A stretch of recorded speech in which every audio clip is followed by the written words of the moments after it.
राजकारण हा विषय सोडून त्यांना कुठलाही विषय वर्ज नाहीये. त्यांचे आवडते विषय सांगितले तर ट्रेकिंग, वाचन, कोणत्याही प्रकारचं संगीत. आणि त्यांनी खास टिप्पणी अशी लिहिलेली आहे की शास्त्रीयपासून काल अगदी रिलीज झालेल्या कोणत्याही भाषेतल्या गाण्यापर्यंत त्यांना सगळी गाणी किंवा सगळं संगीत आवडतं. त्यांना संस्कृत शिकायचं आहे असं त्यांनी मागे कळवलेलं होतं. किंवा चारही वेद आणि भगवद्गीता सुद्धा वाचण्यामध्ये त्यांना इंटरेस्ट आहे. अजून बहुतेक सुरुवात केली आहे की नाही माहिती नाही. आणि कॉम्प्युटर प्रोग्रामिंग त्यांना बऱ्यापैकी येतं असं त्यांनी कळवलंय. आपल्या ग्रुपवरती जो आपला गप्पा ग्रुप आहे त्याच्यावरती तुम्हाला आठवत असेल की काही महिन्यांपूर्वी सरांनी हिमालयामध्ये ट्रेकिंग केलेलं होतं. त्यांनी लिहिलेलं आहे त्यांच्या आवडीमध्ये की ट्रेकिंग हा त्यांचा आवडता विषय आहे. आणि त्यांनी तो प्रवास त्यांचा कसा झाला किंवा ती ट्रिप त्यांची कशी झाली याच्याविषयी एक 7 ते 8 भागांमध्ये संपूर्ण डिटेल वृत्तांत त्याचा सांगितलेला होता.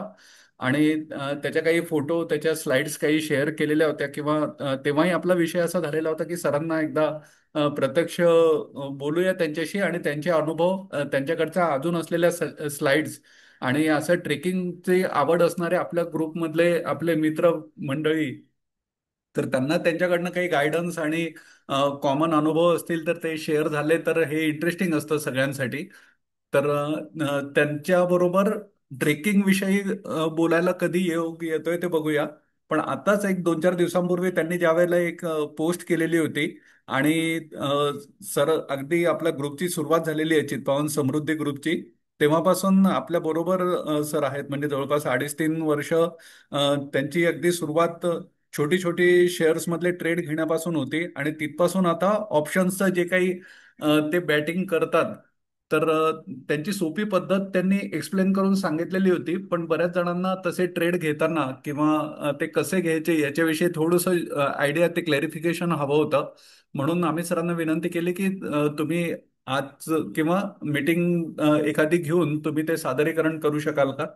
तर सर हो म्हणाले. त्याच्याप्रमाणे आज आपण एवढं व्यस्त याच्यामध्ये आणि वर्किंग डे विशेषतः असताना जॉईन झालेला आज सगळेजण.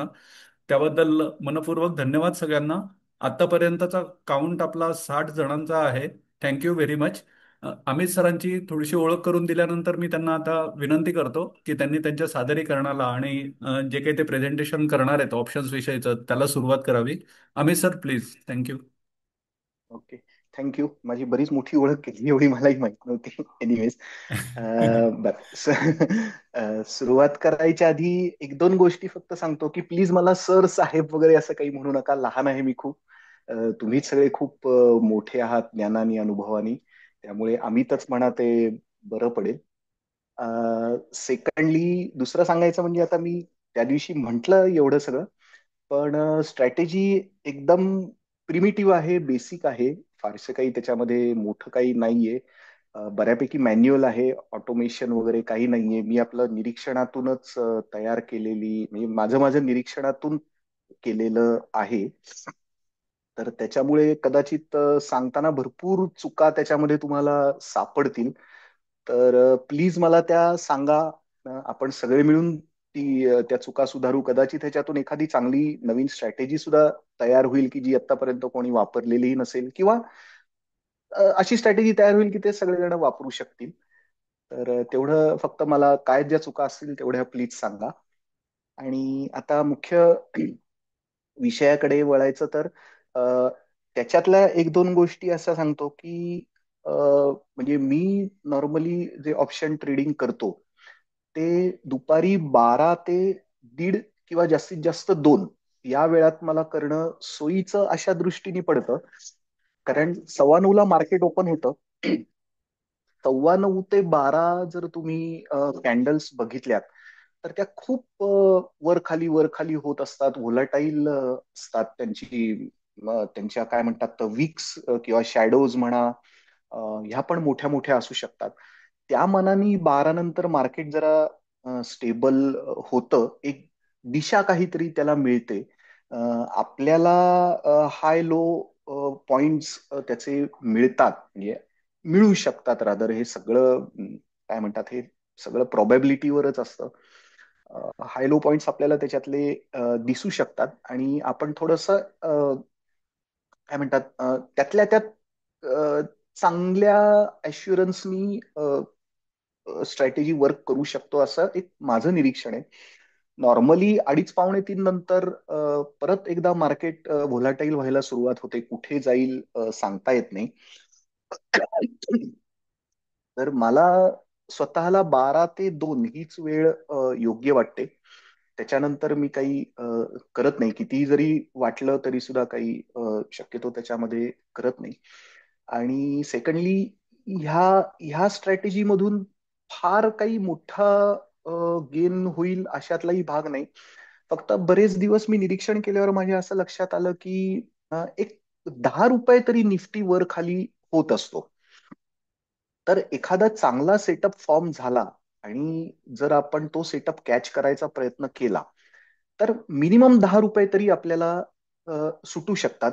12, 15, 20 कधी कधी डबल सुद्धा होतं. कालच तुम्ही जर बघितलं तर काल काल का परवा मार्केट एकदम पडलं आणि ऑप्शन्स डबलचे ट्रिपल सुद्धा झाले होते. सो तो शेवटी लकचा भाग आहे.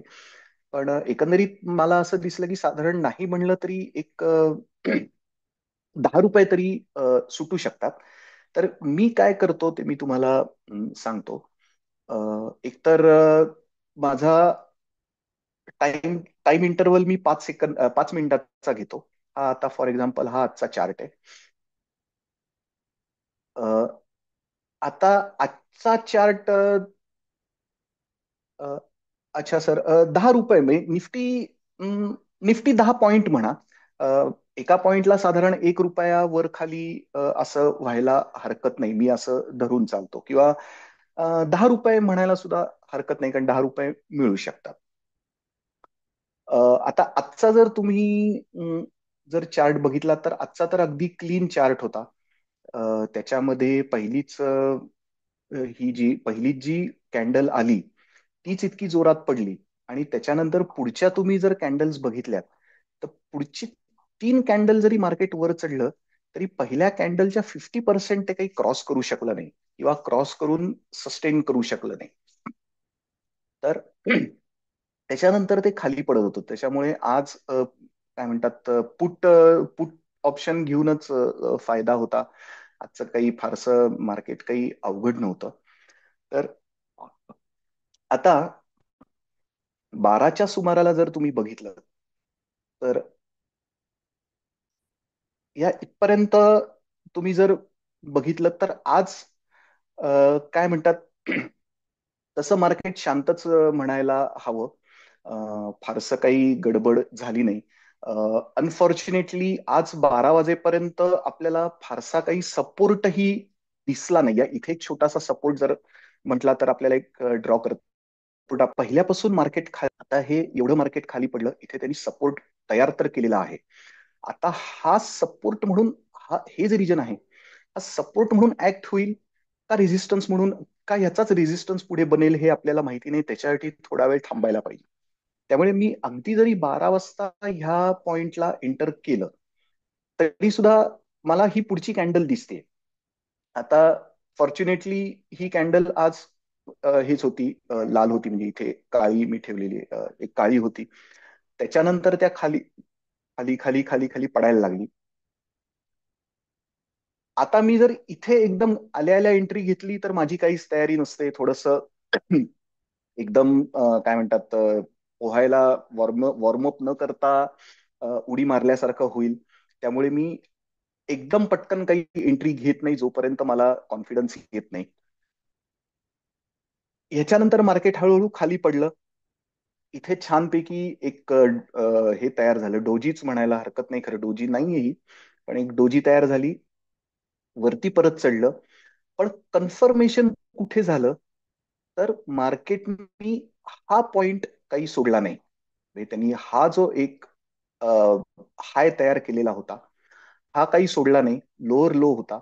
या इथे एक छान हॅमर तयार झाली होती. त्याला फॉलोअप म्हणून ही जी दुसरी कॅन्डल आहे काळी ही पडली आणि ह्या कॅन्डल नंतर मला इथे एंटर करायला चान्स मिळेल. आता त्याच्यासाठी मी दुसरा अजून क्रायटेरिया काय लावतो. ईएमए घेतो. Moving average exponential. आणि तो 12चा ठेवतो. नॉर्मली सेटिंग 9चं असतं, पण 9चं थोडंसं फास्ट होतं. अ, त्याच्यातून मला तितकेसे चांगले रिझल्ट नाही मिळाले, पण 12 मला सोयीचा पडतो. आता ह्या कॅन्डल नंतर एकतर ही कॅन्डल आपल्याला कन्फर्मेशन मिळाली की इथे हे पडतंय. ही फॉलोअप कॅन्डल जेव्हा निगेटिव्ह आली, त्याच्यानंतर हा पॉइंट म्हणजे हे जेव्हा 12 EMA जेव्हा खाली जाईल, तेव्हा मी ट्रेड घेतो. आणि त्याच्यानंतर साधारणपणे आता हे काय होतं, 24,817 म्हणजे 24,817च्या खाली गेल्यावरती अ, हा त्याच्यातलं महत्वाचं असं सगळ्यात हा ऑप्शनचं महत्वाचं सांगितलंच नाही. ऑप्शन ट्रेडिंग करताना मी सगळ्यात पहिलं काय करतो की त्याचा दिवसाचा सपोर्ट और रेझिस्टन्स हा OI हिशोबाने काढायचा प्रयत्न करतो. एक मिनिट हा, झिरोदाचं चालू करतो मी account.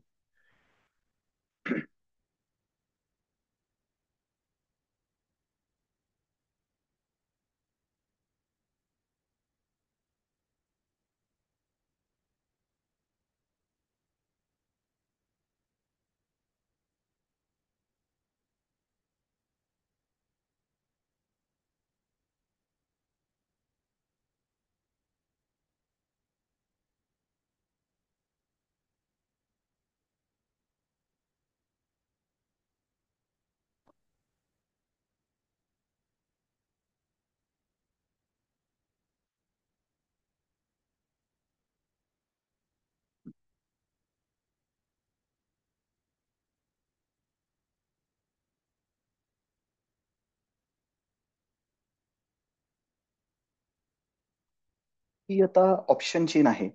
अ, जर OI हिशोबात आपण सपोर्ट रेजिस्टन्स काढायचा म्हणला, तर मी परवा म्हणलं होतं की PCR 0.5 आणि 2 असा शक्यतो मी बघतो. फॉर एक्झाम्पल आजचं 24,800चा PCR बघा 0.5 आहे. हे 24,800ला आज रेजिस्टन्स आहे. आणि 24,650 किंवा 24,600ला 2.8 PCR आहे.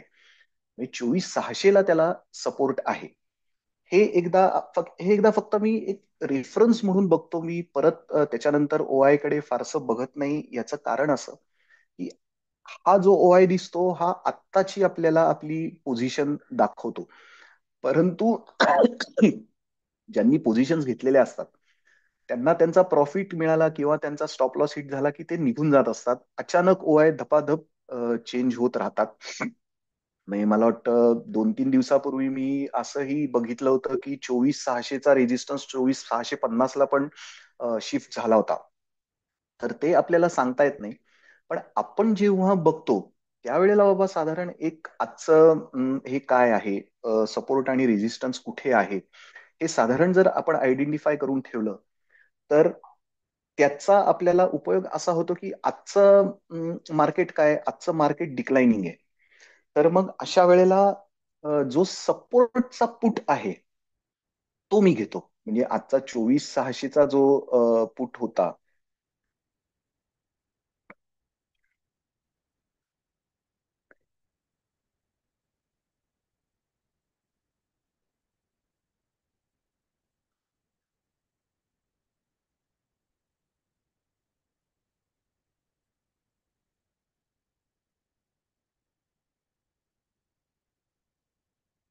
हा.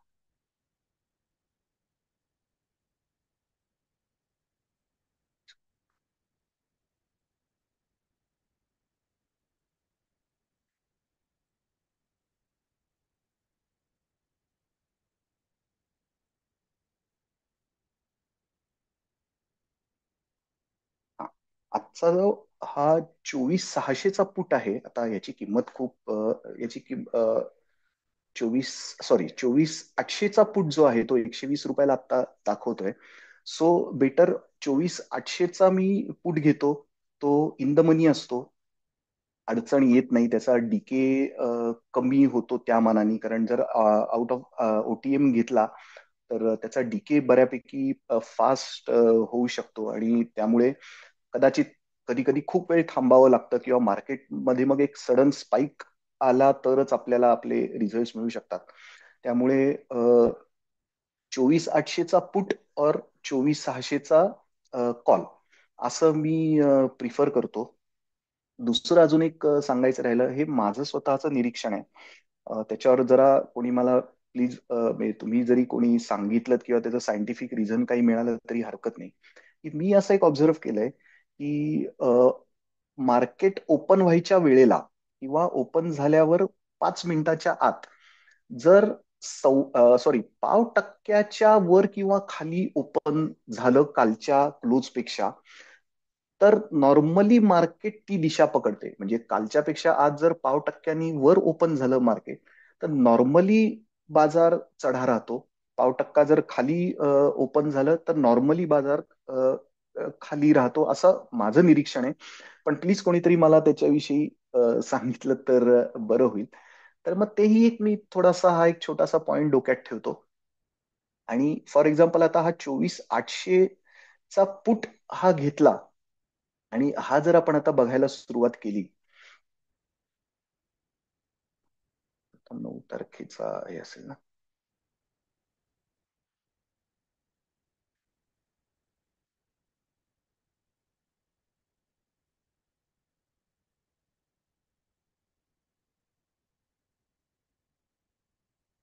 आता हा आजचा पुटचा चार्ट आहे. तर ह्याच्यामध्ये आता मी 12 वाजता जेव्हा बघायला सुरुवात केली असेल तेव्हा तो इथे होता. आता मी बघायला सुरुवात केल्यावर तो अचानक तो वाढला.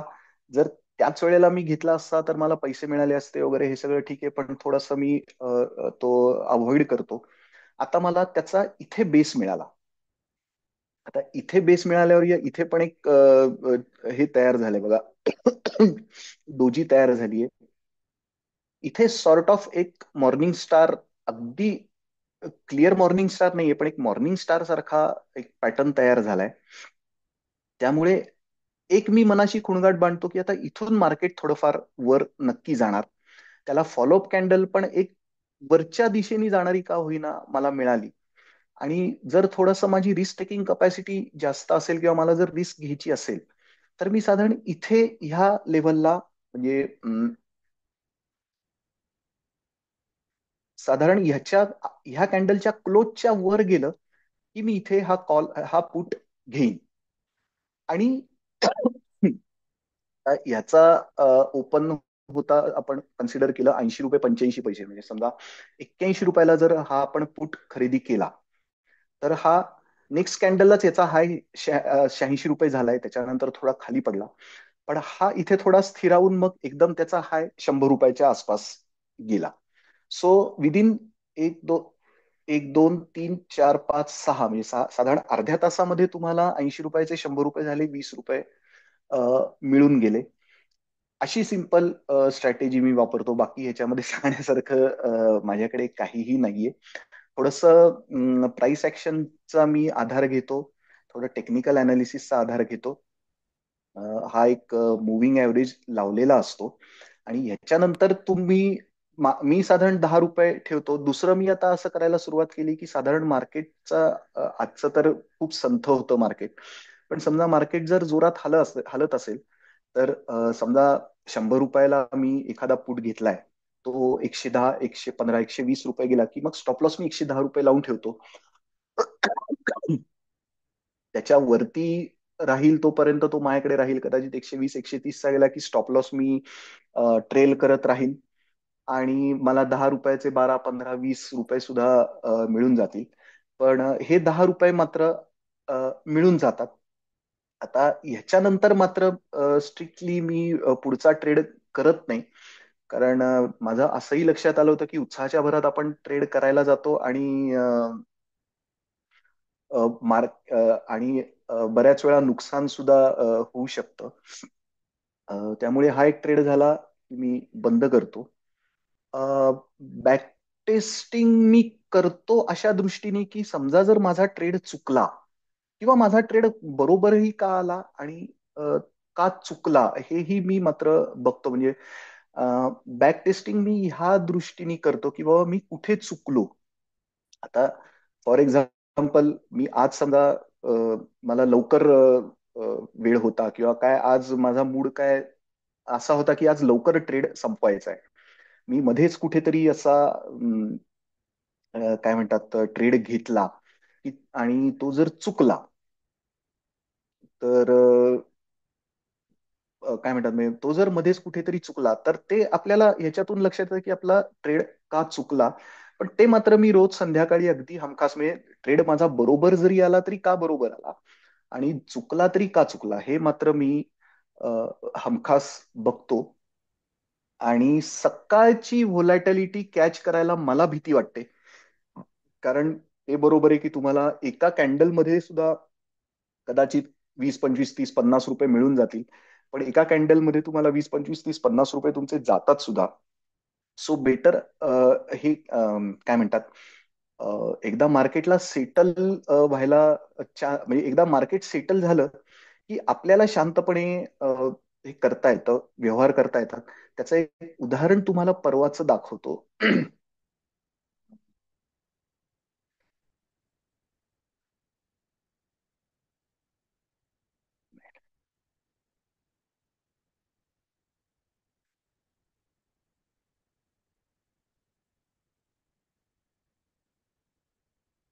याचं आहे, खालचं आहे. अं,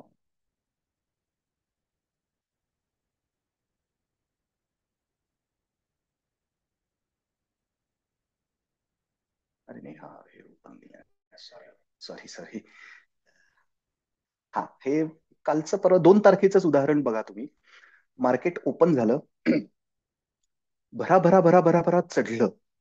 आता हे चढणं आपण प्रेडिक्ट करू शकतो किंवा नाही, म्हणजे मी तर काही मार्केट प्रेडिक्ट आपण करू शकत नाही. आपण सगळ्यात शेवटी आपल्याला कळत असतं. परंतु हे एका लेवलला वर चढल्यानंतर ते इथे सेटल झालं मार्केट आणि हा रेझिस्टन्स तो तोडूच शकला नाही क्लोजिंग बेसिसवरती. म्हणजे ह्या कॅन्डलनी जरी त्याला हाय दिला तरी फॉलोअप कॅन्डलनी तो सगळा हे काय म्हणतात त्याचा गेन हा काढून टाकला आणि परत हे मार्केट खालच्या लेवलला आलं आणि त्याच्यानंतर हे खूप जोरात पडलं. त्याच्यामुळे काय झालं की एकतर तुम्ही लवकर जर म्हणजे अर्ली ट्रेडिंग जर करायचं म्हणलात तर इथे आपल्याला सपोर्ट रेझिस्टन्स काही दिसत नाही. म्हणजे तुम्ही काय म्हणतात समुद्रामध्ये फक्त हातपाय मारत पोहताय का काय असं वाटतं. इथे तुम्हाला सपोर्ट रेझिस्टन्स एक मिळतो, हा एक तुम्हाला ऍटलिस्ट रेझिस्टन्स मिळाला. हे तुम्हाला दिसतंय की ह्याच्या पुढे काही ते जातच नाहीये. म्हणजे एक तर त्यांनी हे 24,740 डिसायसिव्ह लेवलला तोडायला पाहिजे. अदरवाईज अशा कॅन्डल्स तयार व्हायला पाहिजेत की ते फक्त खाली पडेल आणि त्याप्रमाणेच ही कॅन्डल तयार झाली. या काय म्हणतात हा पुढचा पॅटर्न तयार झाला आणि त्याच्यानंतर मार्केट भरपूर पडलं. तर फ्रँकली सांगायचं झालं तर त्या दिवशी मी साधारण ह्या लेवलला ह्या किंवा ह्या कॅन्डलला कुठेतरी 58 रुपयाला पुट घेतला होता. आता मी काही एवढा एक्सपिरियन्स नाही त्याच्यामुळे या इकडच्या कॅन्डल्स बघून मी थोडासा घाबरलो आणि साधारण तो 90 रुपयाला मी तो अ, विकून टाकला. त्या दिवशी तो 58 रुपयाचा पुट साधारणपणे 200 रुपयापर्यंत गेला होता. तर ते आपल्याला रेफरन्स पॉइंट्स मिळाल्याशिवाय मी शक्यतो करत नाही. दुसरंही एक तुम्हाला कालचं उदाहरण दाखवायचं झालं तर या इथे मार्केट सुरू झालं. आता फॉर्च्युनेटली त्यांनी पहिल्यापासूनच इथेच बेस बनवला. त्यांनी काही फारसं काय म्हणतात बेसला सपोर्टला काही हालचाल फारशी केलीच नाही. आता त्या दिवसाचा लोएस्ट पॉइंट आणि त्या दिवसाचा हायएस्ट पॉइंट ह्याचा जर तुम्ही फिबोनासी ह्याला जर तुम्ही फिबोनासी लावली.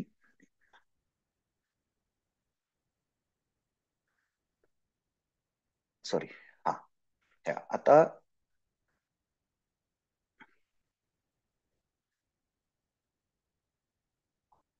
सर 5 मिनिटाचा चार्ट मला सोयीचा पडतो.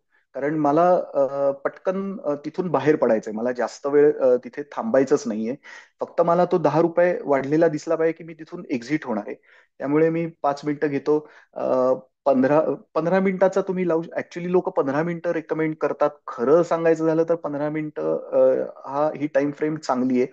पण 15 मिनिटं 30 मिनिटं त्या चार्टकडे बघत राहणं आणि काय म्हणतात त्या 15 मिनिटामध्ये 5 मिनिटाच्या तीन कॅन्डल्स मिस करणं मला नाही जमलं रादर म्हणा. म्हणून मी 5 मिनिटाचीच लावतो. पटापटा दिसतं आणि अंदाजही येतो की बाबा ह्या लेवलच्या वर खाली काही मार्केट हालणार नाही किंवा या लेवलच्या वर खाली जाणारे बाहेर पडा, मोकळं व्हा.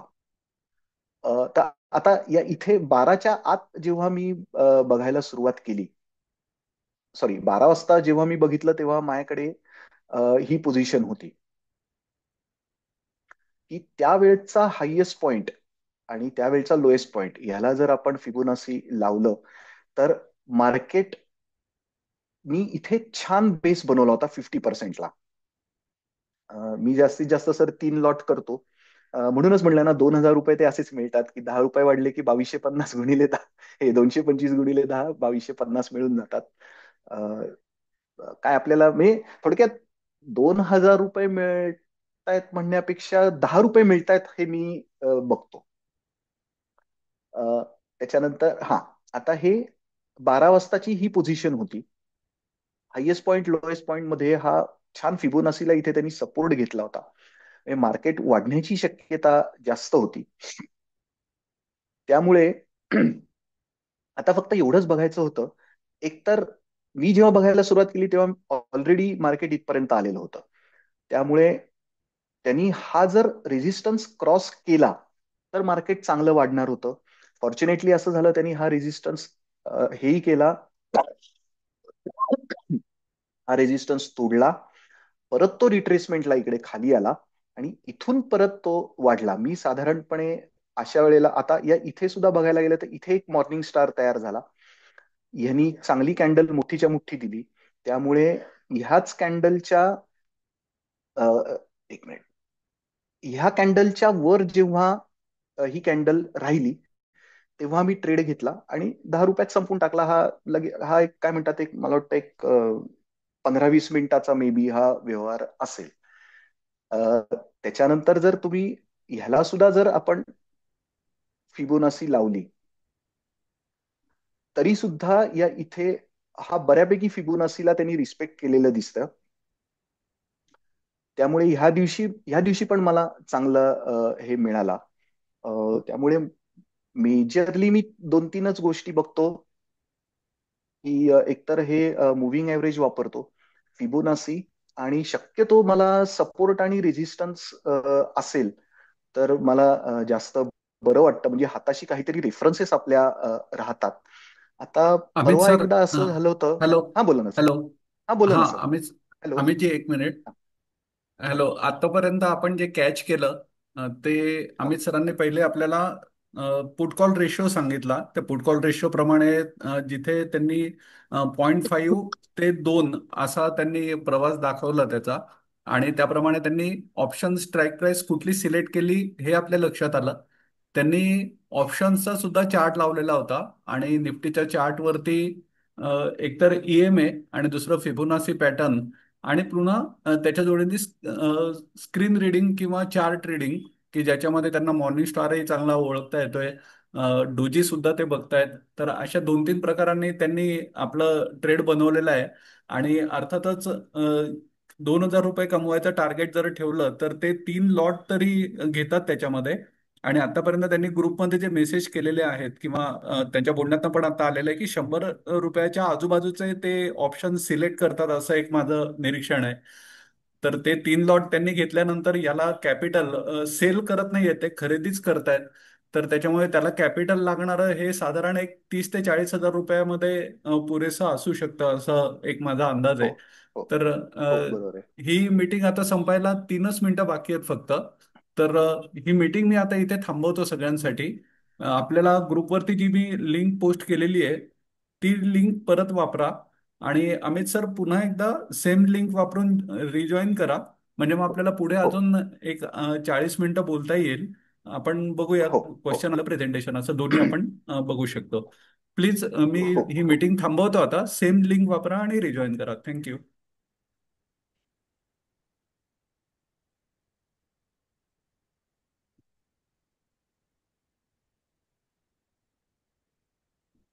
बंद बंद झाली.